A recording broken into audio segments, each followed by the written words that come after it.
master voice modulation, which is very similar to keeping your voice audible. Master voice modulation.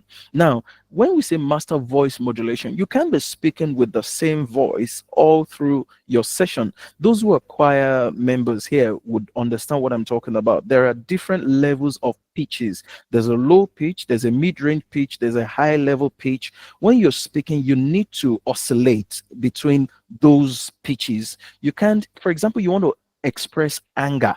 You can't be expressing anger in a low pitch.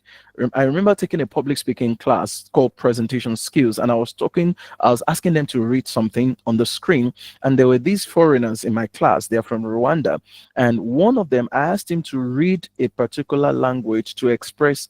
Asked him to read a line on the screen to express anger, and as he read the line on the screen to express anger to a lady seated beside her, I said, "Sir, is that angry? Or are you actually angry like that?" I said, "If you said to me you're angry, maybe I'm your wife or your husband, I would actually feel like kissing you. That sounds like a romantic kind of anger. That's not anger."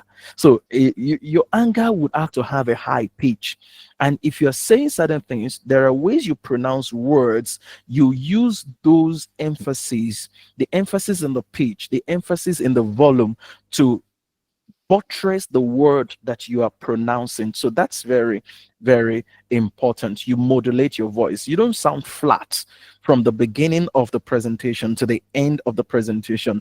If you want to show warmth, your voice goes low. If you want to show passion, then your voice increases. You take it up a notch so that people understand what you can't tell me you're passionate about something and you're sounding so low, so discouraged. Take, for example, you come into a room and you say to people, "I'm very happy."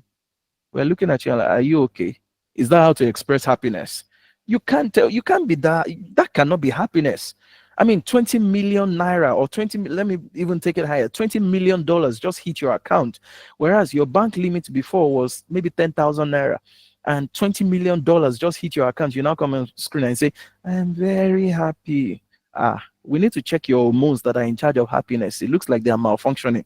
We need to replace them. You need hormone transplants, because you cannot have $20 million when the highest amount of money you have seen in your account is maybe 50,000 or max 100,000.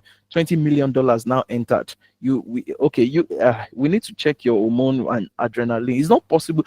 Even, have you forgotten that alert or alarm is actually, happiness booster?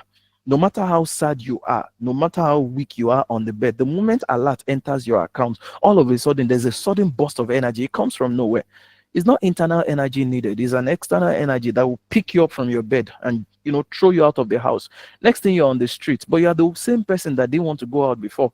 So there's a way alerts will naturally boost, any kind of alert for that matter will boost your energy. Now we're talking dollars, currencies with surnames. United States dollars, American pound sterling, British pound sterling. It's not possible. So it's very important. Okay, so